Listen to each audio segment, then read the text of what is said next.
Amén. Muy buenas tardes, hermanos. Puestos de pie, quiero agradecerle a la familia Estrada. Nos llevaron a comer hoy y fue de gran bendición poder comer sopes. Porque en la ciudad de Botella, Washington, es es fácil encontrar la botella, pero no sopes, ¿no?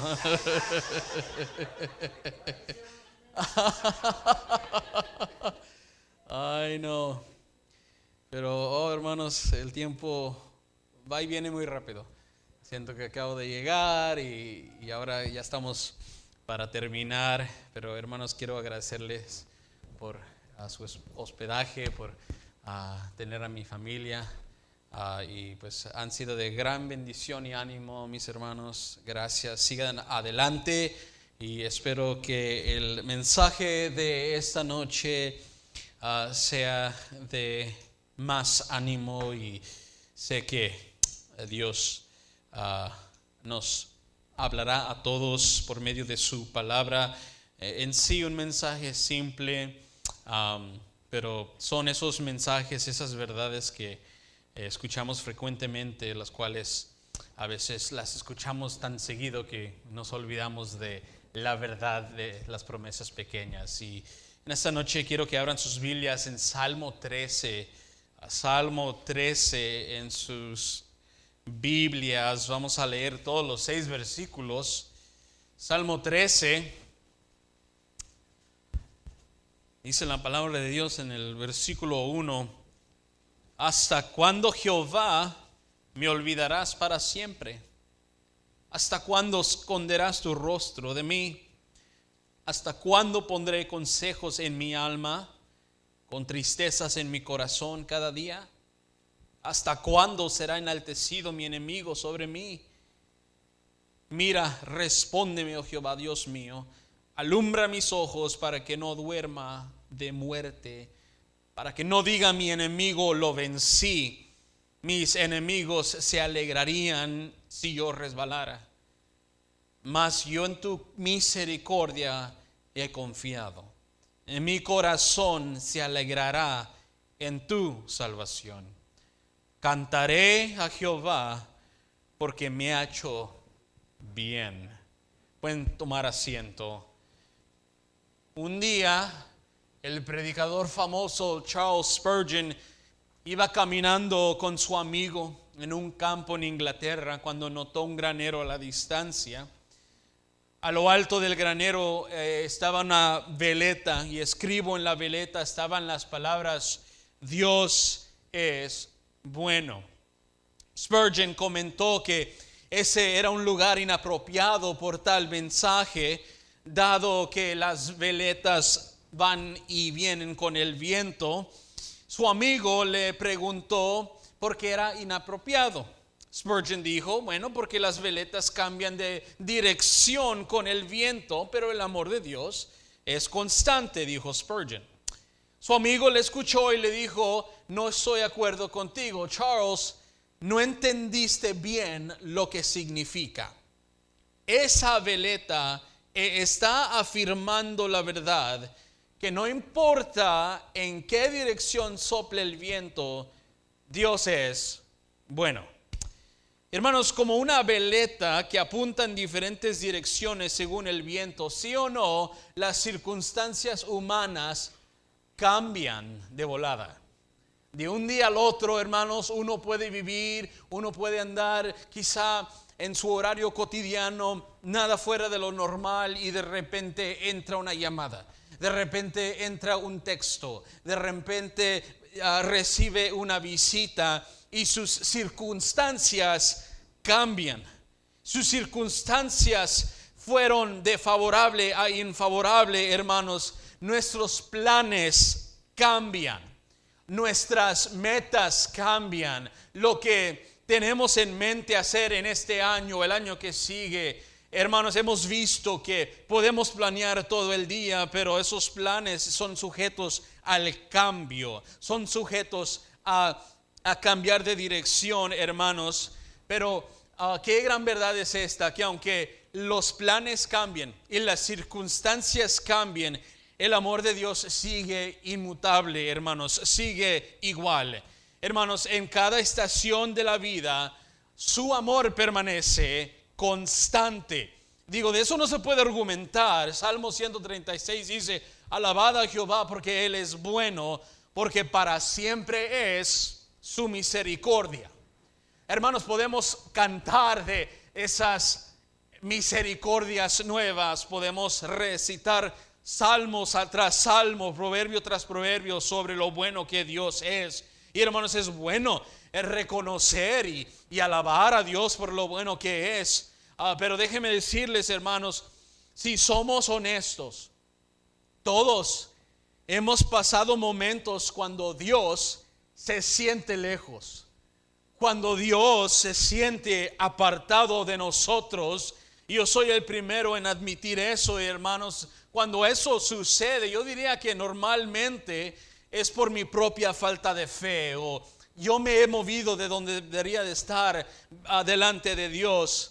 Pero también estoy seguro de esto, hermanos, que hay momentos en la vida de todo cristiano que, a pesar de que uno ande caminando por fe, llega fielmente a la iglesia, ha sido fiel a la obra durante años, quizás sigue sirviendo a pesar de la soledad, sigue sirviendo a pesar de un día tener aquí mucha familia, ahora es el único que ha quedado. Hermanos, estoy seguro que aún así, hermanos, todos tendremos momentos donde Dios se siente alejado, Dios se siente lejos, donde ora para que cambie su situación, pero las cosas siguen igual. Ha estado orando las mismas oraciones por durante años. Y en momentos así, querido hermano y hermana, debemos entender que no es la única persona que ha experimentado eso. Hablemos de David. De él nos vamos a enfocar en esta tarde, quien fue llamado un hombre conforme al corazón de Dios. Él pasó por momentos así.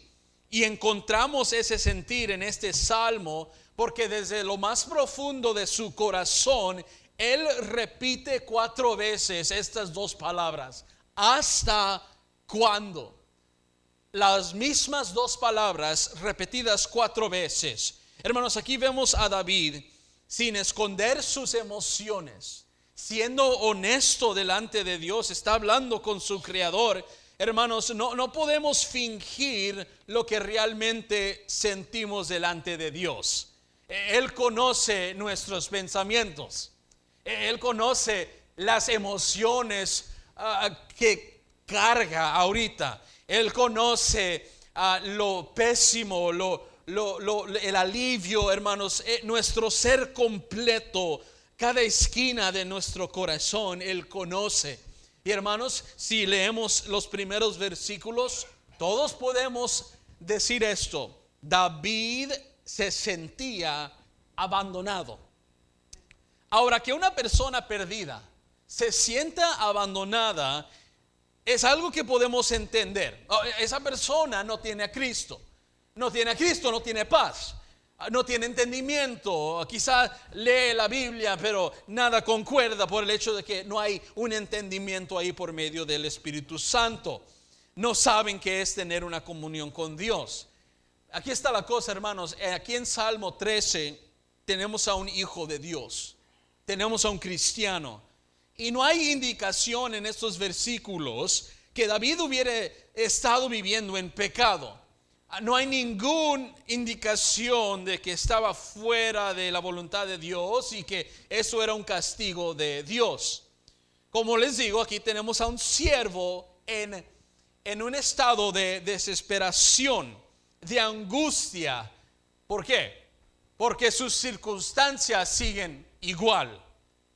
Y en esta tarde, hermanos, quiero compartir con ustedes un mensaje sobre qué hacer cuando nos preguntamos: Dios, ¿hasta cuándo? ¿Hasta cuándo? Hermanos, este salmo tiene 6 versos Y se puede dividir en tres partes.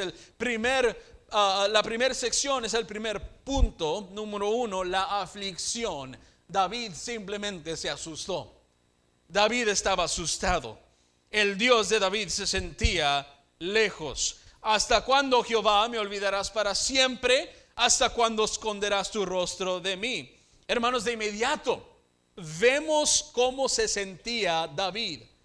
Ahora bien, hermanos, es muy cierto que Dios nunca deja de amar a sus hijos, pero aún así usted y yo somos sensibles a la aflicción en momentos de dificultad, donde se siente que durará para siempre. Se ha dicho que lo más difícil de tener que esperar es tener que esperar. Hermanos, a ninguno de nosotros nos gusta estar en la sala de espera. Y el esperar es especialmente difícil cuando uno se encuentra sin poder hacer nada para ayudar la situación. Se siente uno desesperado. Se siente uno como si, a ver si ahora puedo pensar en una solución para mis problemas o para salirme de mi situación pésima. Y hermanos, así era el caso con David. Si este salmo fue escrito cuando Saúl perseguía a David, entonces el salmista tenía mucho tiempo para andar pensando y agonizándose sobre su problema. Sus días solo eran de andar escondiéndose en varias partes del desierto de Judá. Lo único que él y sus hombres tenían que hacer era conseguir las provisiones diarias y estar de guardia. Entonces me imagino, hermanos, que al estar David en medio de circunstancias que no cambiaban, hermanos, los días, las semanas, los meses pasaban lentamente mientras David esperaba que Dios cambie su situación. No había mucho que hacer más que esperar en la mano de Dios. Y hermanos, eso puede ser frustrante a veces. A veces parece como que si Dios se mueve lentamente. Vivimos en un mundo, sí o no, que nos apura. Vivimos en un clima donde es apúrate, apúrate, apúrate, pero Dios nos dice espérate, espérate, espérate. Yo creo que si le hubiéramos preguntado a David, ¿qué te sucede? ¿Qué es el problema? Él hubiera respondido, el problema es que yo tengo prisa, pero Dios no. Yo tengo prisa, pero Dios no. Yo ya quiero la salida de mi situación. Ya la quiero hoy. Quiero ya estar libre de mis circunstancias. Y hermanos, no sé si alguna vez han notado la diferencia entre el tiempo de Dios y el nuestro. Yo diría una cosa, a veces es totalmente diferente. Hermanos, nosotros pensamos en términos de minutos, horas, días, por medio de nuestros horarios, pero entendamos que Dios no obra conforme a nuestro tiempo. No podemos apurar a Dios. Recuerde a José en Génesis. Dios quiso a este muchacho que sea de una posición de influencia en Egipto, y se lo reveló por medio de sueños. Pregunta, ¿cómo llegó José a Egipto? Bueno, primero lo vendieron. Primero sus hermanos lo traicionaron y lo mandaron a Egipto, lejos de papá, lejos de su casa, a un lugar que no conocía. Luego en Génesis 39, la esposa de Potifar, sabemos que lo acusó falsamente y lo metieron a la cárcel. Seguramente José oró, Dios, sácame de aquí, vivo prisionero. Primero mis hermanos me metieron a un pozo y ahora sigo en la cárcel por medio de un acuso falso. Hermanos, finalmente llegó la oportunidad de interpretar los sueños de los dos compañeros de la cárcel. Uno de ellos, el copero del rey, José le suplicó, recuérdame, sácame de aquí. El copero le aseguró que lo haría, pero se olvidó. Y noten esto, hermanos, en el capítulo 41, versículo 1 de Génesis, la Biblia nos dice: aconteció que pasaron 2 años. Tuvo Faraón un sueño, y Faraón mandó por él para que interpretara su sueño. Hermanos, desde que fue tirado a la cárcel inocentemente, hasta que Faraón tuvo su sueño, pasaron 2 años, hermanos. Mucho puede suceder en 2 años. Hermanos, piensen en su propia vida, cuánto ha cambiado en 2 años. Bastante ha cambiado. Mucho cambio ha sucedido, hermanos. Para mí, uno lee 2 años y dice: 2 años en la cárcel, hermanos. 2 años sin ver y sin saber cuándo iba a ser librado, hermanos. Eso es demasiado tiempo. ¿Por qué tuvo que esperar tanto? Hermanos, al leer la historia de José, él pasó la mayor parte de su juventud como esclavo o prisionero de alguien más. Ahora, regresando a David, vemos que lo mismo estaba sucediendo. Recordemos que David ya había sido ungido como rey por el profeta Samuel hace unos 15 años. Pero esta transición, hermanos, no llegó como David pensó. El rey Saúl lo persiguió por las montañas por años. Ahora, según el tiempo cuando se escribió nuestro Salmo 13, David estaba cerca de cumplir 30 años. 15 años, hermanos, habían pasado desde su ungimiento. Piensen eso, hermano, 15 años de ser ungido. Tú vas a ser el rey. Dios te escogió a ti. Qué bendición. ¿Cuándo voy a poder ser rey? Espérate. ¿Cuándo voy a ser rey? Yo hoy. Espérate. Y han pasado, hermanos, 15 años. ¿Dónde estuvo? ¿Dónde estaba Dios durante ese tiempo? ¿Por qué tuvo que esperar tanto? Oh, hermanos, seguramente estas eran las preguntas que lo mantenían despierto en las noches de soledad en el desierto de Judá y entristecido durante el día. Y hermanos, es todo eso que tenemos que considerar al leer el versículo 2. ¿Hasta cuándo pondré consejos en mi alma?, dijo David, con tristezas en mi corazón cada día. Oh, hermanos, aquí tenemos a un muchacho desesperado. ¿Hasta cuándo pondré consejos en mi alma? Significa que su aflicción empezó a él pensar en la salida, en soluciones propias. Hermanos, se sentía atrapado y sin salida, y que sus circunstancias iban a seguir igual para siempre. Hermanos, qué horrible es eso. Él se asustó, y encima de todo, el enemigo parecía estar ganando. Mira el resto del versículo 2. ¿Hasta cuándo será enaltecido mi enemigo sobre mí? No solamente era tener que esperar, sino durante su espera, el enemigo parecía haber estado ganando, triunfando. Y hermanos, como para añadirle más al problema, el enemigo parecía estar ganando. Hermanos, cuando David escribió esto, Saúl seguía siendo el rey.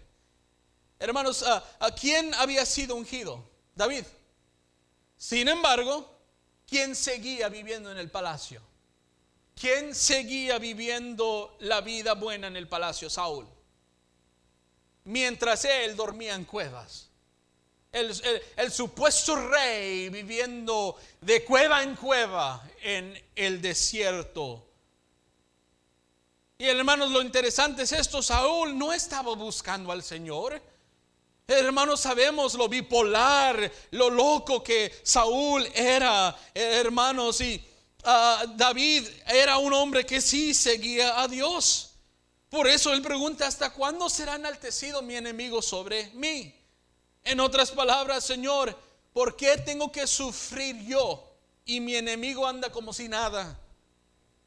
Y hermanos, déjenme ponerle un poco de aplicación en esto. Si no tenemos cuidado, nos podemos encontrar sintiendo lo mismo. sobre gente en su vida que a pesar de no estar en las cosas de Dios, tienen la apariencia de estar viviendo una vida buena. Y hermanos, uno puede estar aquí dentro de la iglesia y decir, aquí sigo llegando fielmente, sigo quizá en mis pruebas, en mis circunstancias que no cambian, pero allá tengo un primo, allá tengo una hermana, allá tengo un hermano, un tío o una tía que se fueron de las cosas de Dios y parece que todo le está yendo bien. Pero déjeme decirle, mi hermano, avanzar en la vida no es nada si avanzan sin Cristo. Hermanos, there is no such thing as progress without God. It's godless progress, and we can be we need to be very careful when we're doing what God wants us to do, and yet we see our friends and family that don't want anything to do with God prospering, and friend, let me just tell you, the grass ain't always greener on the other side. Listen, they are falling as they're rising. And let me just tell you, friend, I told you this yesterday in the youth conference, teenager, there's no such thing as wasting your life serving God. This is where God wants you to be. This is exactly where you need to be. Be careful though, because you can be exactly where God wants you to be and be looking at the rest and say, man, they got it good over there. And friend, listen, the prodigal son's heart was in the far country before he was in the far country. Hermanos, cuando Dios se siente lejos, cuidemos nuestro corazón. Hermanos, se encuentra en tiempo de dificultad, donde le clama a Dios, pero Él no responde cuando queremos que responda. Hermanos, intenta averiguar cómo arreglar la situación, pero nada funciona. Hermanos, su fe quizá en esta tarde, ahorita, ande por los suelos. Quizá nadie sabe. Quizá aún los de su propia familia no saben que su fe anda por los suelos, hermanos. Dios ve su condición, hermanos. David preguntó con tristezas en mi corazón cada día, hermanos, porque cuando hay pruebas, oh hermanos, cómo se siente el dolor todos los días. Qué feo es levantarse y de repente viene la realidad de que la prueba sigue ahí, el problema físico, financiero, familiar sigue ahí. Y hermanos, en momentos así, guarde su corazón, porque es fácil pensar, yo aquí batallando con todo y mis parientes andan bien a gusto, el enemigo sigue ganando, como que me iba más fácil antes de venir a la iglesia, como que me iba mejor antes de venir a Cristo. Cuide su corazón, hermanos, porque emociones pueden ser afectadas. Ahora la pregunta existe: ¿por qué está permitiendo Dios que sufra? Bueno, hermano, déjeme leerle Romanos 8:28, y sabemos que a los que aman a Dios todas las cosas les ayudan a bien. Esto es, a lo que conforme a su propósito son llamados. Hermanos, aquí nos asegura que ninguna tribulación, ninguna angustia o persecución puede separar al creyente del amor de Dios, y que todo lo que ocurre contribuye a la conformación del creyente a la imagen de Cristo. Hermanos, cuando no entendemos por qué surgen las pruebas y luchamos por imaginar qué bueno podría salir de todo esto, hermanos, es Dios que usa tiempos difíciles para acercarnos más a Él. Y a veces pasamos por las pruebas y no hay crecimiento, porque en vez de cambiar, hermanos, nuestra actitud, perseguimos cambiar nuestras circunstancias, hermanos. Y déjeme decirle, no hay nada mal, obviamente, si hay manera de cambiar circunstancias, hay que hacerlo, hermanos. Pero antes de orar, Señor, cambia mis circunstancias. Es mejor, hermanos, arrodillarnos y pedirle a Dios, cambia mi corazón. Porque podría ser que esas circunstancias no van a cambiar, pero Dios sí puede cambiar esto, su corazón, su actitud. Y hermanos, eso es lo que nos lleva al segundo punto. La aflicción, número 1, y ahora veremos punto número 2, la actitud. David se asustó, ahora David reflejó. Versículo 3, de aflicción a reflexión. Mira, respóndeme, oh Jehová, Dios mío, alumbra mis ojos para que no duerma de muerte. Después de hacer tantas preguntas en los primeros 2 versículos, David como que empezó a realizar, esto no me va a ayudar nada. Mejor voy a cambiar, en primer lugar, cómo le hablo a Dios. Y voy a cambiar cómo me acerco a esta situación. Entonces vemos un cambio donde David se acercó a Dios de una manera más íntima, más personal. Por ejemplo, noten como en el versículo 1 David solo dijo Jehová, pero en el versículo 3 dice, oh Jehová, Dios mío. ¿Notan la diferencia? Primero es Dios, ¿por qué? Ahora es, oh Jehová, Dios mío. Una gran diferencia que vemos ahí, hermanos, de Jehová a Jehová, Dios mío. David tuvo que acordarse que él estaba hablando con su Dios, su protector, su Padre, y le pide, alumbra mis ojos para que no duerma de muerte. Estas palabras, hermanos, expresan que David ya sentía la muerte. Había llegado al punto de sentir que su vida iba a terminar. Y hermanos, con toda esa presión, David solo oró, no para que escape de su aflicción, sino para que Dios le alumbre sus ojos. Y no solamente eso, noten el siguiente versículo, para que no diga mi enemigo, lo vencí. Mis enemigos se alegrarían si yo resbalara. Hermanos, noten, seguramente se acordaba de las jactancias de los filisteos, de Goliat. Y él no quería que su enemigo se regocijara, dado que David era el rey ungido de Dios. Si moría a manos de sus enemigos, hermanos, el nombre de Dios quedaría mal. Piense en eso, hermanos. En vez de solo pedir salida de su aflicción, le importó más lo que Dios quería para él. Y esto es importante, hermanos, no se pierda esto. David, en medio de crisis, buscó más la voluntad de Dios que su propia voluntad. Oh, mis hermanos, en un momento de prueba, claro que vamos a clamarle a Dios para que nos rescate y alivie nuestros problemas. De eso no hay problema. Pero es tan importante entender que encima de lo que queremos nosotros, encima de nuestros problemas, nuestra propia voluntad, lo que debemos de pedir es eso, que la voluntad de Dios se haga. Porque la voluntad de Dios siempre será lo mejor para nosotros.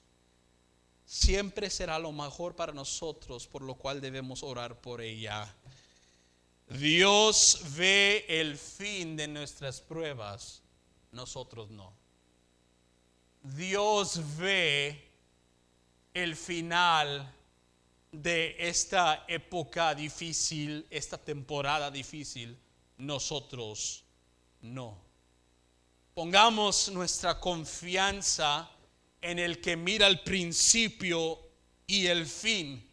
David buscó a Dios, y seguir buscando al Señor es algo que nunca debemos dejar de hacer, hermanos, porque ¿sabe por qué muchos cristianos no alcanzan una madurez espiritual? Porque cuando el clima se pone caliente, cuando sienten un poco de dificultad en su caminar cristiano, en vez de seguir adelante, usan esas circunstancias como una excusa para retroceder al mundo, para salirse de la iglesia, para dejar de tener comunión en el redil, para dejar de escuchar la palabra de Dios, para dejar de escuchar a su propio pastor. No, hermano, es importante entender que cuando nos vienen esos tiempos difíciles, hermanos, sabemos que hay un Dios que nos está amoldando a Él, el carácter que Él quiere para nosotros, hermanos. Y es en momentos de dificultad que debemos buscar más a Dios, no menos. Debemos estar más en la iglesia, no menos. Debemos hablarle más al pastor, no menos. Debemos estar más en las escrituras, no menos, hermanos.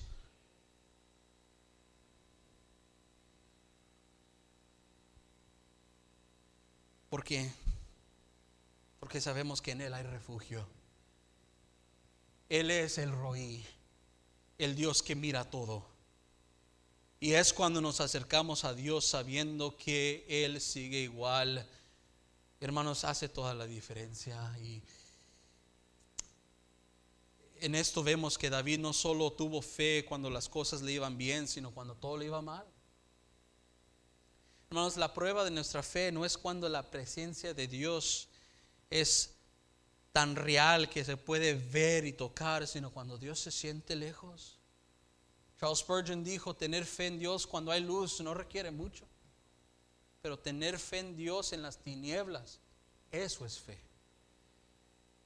David empezó con aflicción, pero terminó con esto: reflexión. Dios, tú sabes mi situación y no me voy a ahogar en los porqués. Mejor voy a seguir buscándote. Y noten, hermanos, los primeros dos versículos, aflicción. Los versículos 3 y 4, reflexión. Y hermanos, noten cómo eso, punto número 3, cambió esto: la alabanza. David descansó. De reflexión a reafirmación. Versículo 5: mas yo en tu misericordia he confiado, mi corazón se alegrará en tu salvación. Como que parece un diferente autor, ¿no? Como que parece una persona totalmente diferente escribiendo esas palabras, hermanos.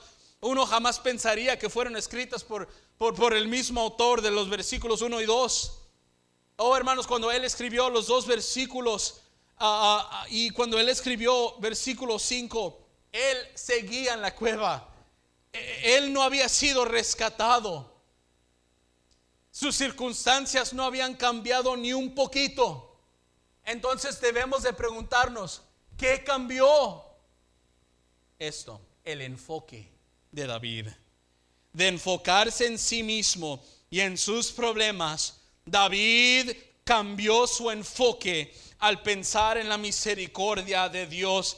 Y eso, hermanos, no sucede accidentalmente. Note el versículo 6: cantaré a Jehová porque me ha hecho bien. Mas yo, dice, cantaré a Jehová.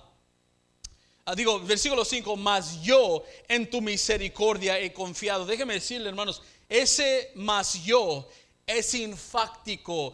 Nos dice que fue un acto deliberado, hermanos. Él escogió a tomar una llegada diferente a Dios. Él no dejó que su actitud cambie por medio de sus circunstancias, hermanos. Y déjame decirle eso: en medio de la aflicción, cuide su actitud, porque su actitud afectará su alabanza.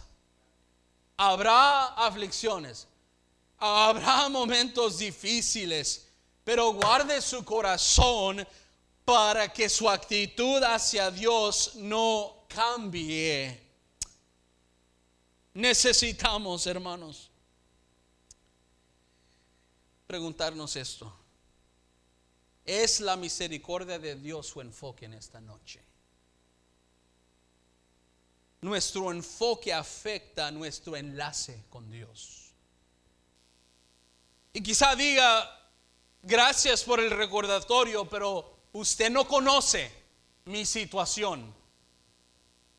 Han pasado meses, han pasado años y las cosas no cambian. Por eso ya no sirvo. Por eso ya no vengo tan seguido. Ya no tengo gozo. Ok, hermano, admita eso, pero no se quede ahí. haga algo, hermano.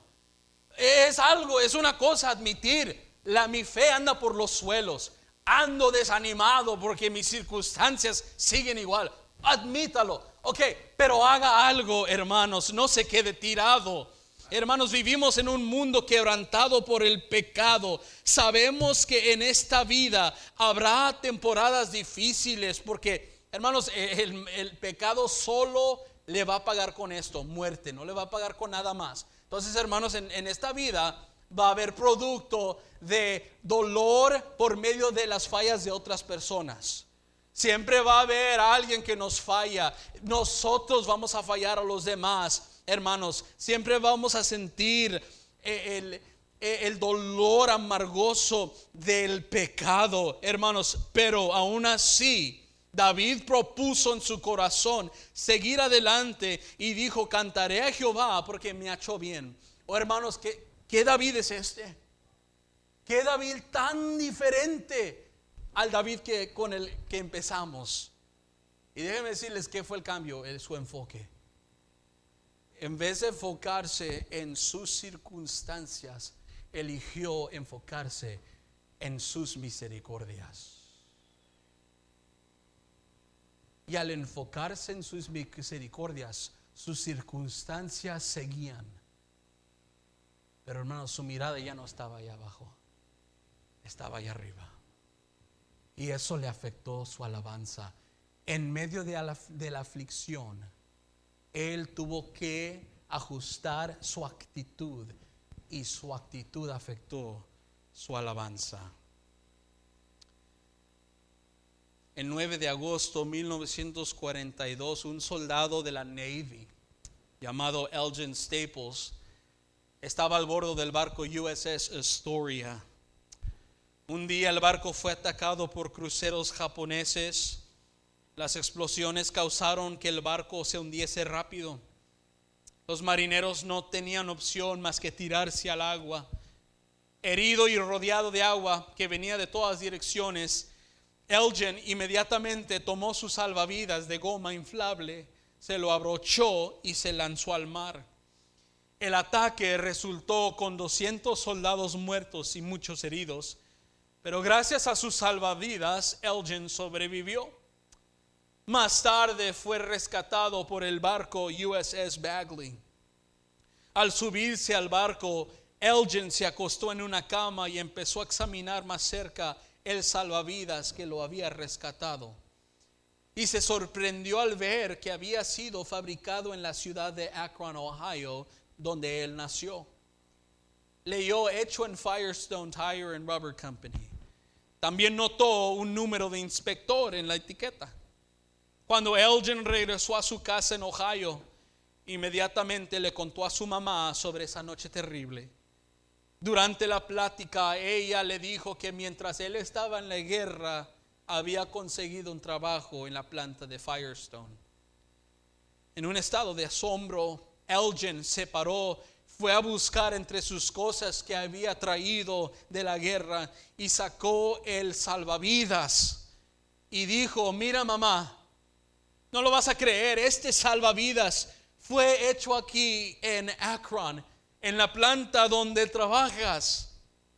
La mamá tomó el salvavidas y después de leer la etiqueta, miró a su hijo y con lágrimas en sus ojos le dijo: mi hijo, yo soy inspector en la planta de Firestone y este número de inspector es el mío. Sin decir una palabra más, los dos se abrazaron.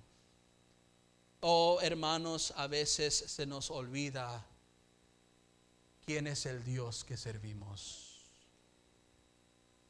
Y solo es buscar la etiqueta para recordarnos de quién somos. Somos hijos del Rey.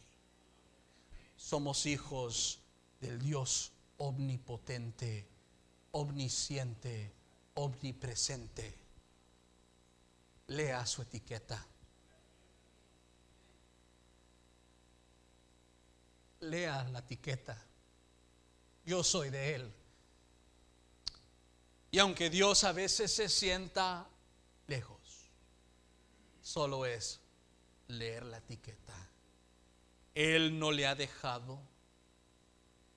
Puede confiar en Él, que siempre cuida de nosotros y nos cuidará hasta el final fielmente. Dios sabe dónde está, hermano. Dios sabe de qué hogar viene, hermana.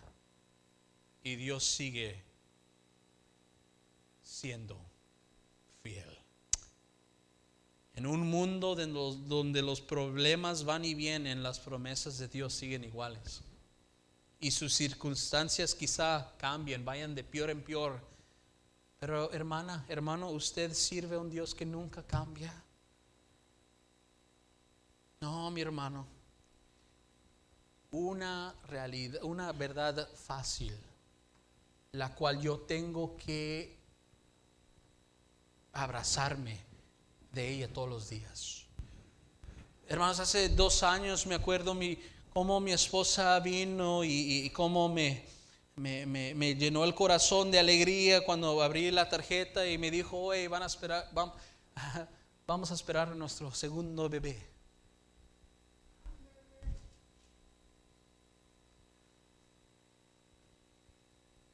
Hermanos, me acuerdo estar en la casa y yo me fui a caminar, compré unas flores. Y hermanos, a lo largo del tiempo conseguimos varias flores de felicidades y todo eso. Y hermanos, me acuerdo haber estado ahí en la sala y mirar todas las flores y estar tan emocionado, porque pues habíamos durado tiempo para concebir. Y hermanos, me acuerdo, pasó tiempo y ahí estaba mirando la misma mesa, pero ahora eran flores de consolación porque perdió el bebé. Y hermano, pastor, le voy a ser honesto, me asusté y dije: qué horrible pasar por eso. Y dije: ¿por qué a mí, Dios? Esperamos tanto tiempo y ahora tener que esperar más. Y seguimos esperando. Pero ahí juntos, hermanos, tuvimos la opción: dejar que nuestras circunstancias nuestra aflicción afecte nuestra actitud y afecte nuestra alabanza para lo mal, o dejar que las circunstancias afecten mi actitud y que afecte mi alabanza para lo bien. Hoy, hermanos, en esos momentos oscuros me acuerdo agarrar a mi esposa y tener un tiempo tan dulce con el Señor, hermanos, y nos acordamos de esto. Dios nunca se movió, nunca. Nosotros somos los que nos movemos porque nos asustamos. Ay, vámonos. Nosotros somos los que nos movemos, Él no. Hermanos, les digo todo eso para decirles, hermanos, que no nos ahogamos en el porqué. No nos ahogamos hermanos, obviamente tener que consolar a mi esposa y tener que a uno hasta hoy animarla y decirle: amor, no nos vamos a no, we can't quit. There's so much that God has for us. And when God says no, there's a greater yes behind that. Oh, hermanos, ese es un cambio de actitud que cambia nuestra alabanza. Y ahorita, hermano, usted podría estar aquí con una mala actitud porque Dios no está cumpliendo como usted quiere que cumpla. Y solo quiero animarle: cambie su actitud porque va a afectar grandemente su alabanza. Y en esta noche tiene la oportunidad de cambiar su actitud, porque podría estar aquí, pero su corazón está roto. Quizá hay aquí una esposa, a un esposo, una hija, un hijo. Estás aquí en la iglesia, good job, pero su corazón anda lejos. Quizá amargado, desesperado. Hermanos, el altar, les dije a los jóvenes, no hay nada mágico del altar. Son escalones, es madera, pero lo que representa sí es poderoso. Y eso representa esto, rendirse. Rendir, llevar al altar y decir: Dios, me encomiendo en tus manos. Te doy mi corazón, te doy mis circunstancias, te doy mi situación horrible, la cual yo quiero que cambie, Señor, pero más que nada yo quiero tu voluntad. Hermanos, eso es lo que debemos de hacer en esta noche. Venir al altar y decir: Señor, ya no de preguntar hasta cuándo, sino de: Señor, mas yo en ti he confiado. Puestos de pie. Padre celestial, vamos a tener un tiempo para poder hacer eso, rendirnos. Y Padre celestial, hay hermanos aquí y hermanas que tienen que admitir: yo siento que tengo que venir al altar, porque me he hecho la misma pregunta: ¿hasta cuándo? ¿Hasta cuándo? Padre celestial, ruego que muevas en nuestros corazones, en el nombre de Cristo. Hermano, el altar está abierto. Ya no se ahogue en los hasta cuándo. ¿Hasta cuándo va a regresar mi hijo? ¿Hasta cuándo va a regresar mi hija? ¿Hasta cuándo va a cambiar mi cónyuge? ¿Hasta cuándo va a cambiar mi situación? Oh, hermanos, descanse en el hecho y la verdad que Dios no cambia y que Él ya está al final de su problema. Él mira el principio y el fin. Siga adelante. Admítelo, hermano. Está quizá desgastado, desanimado.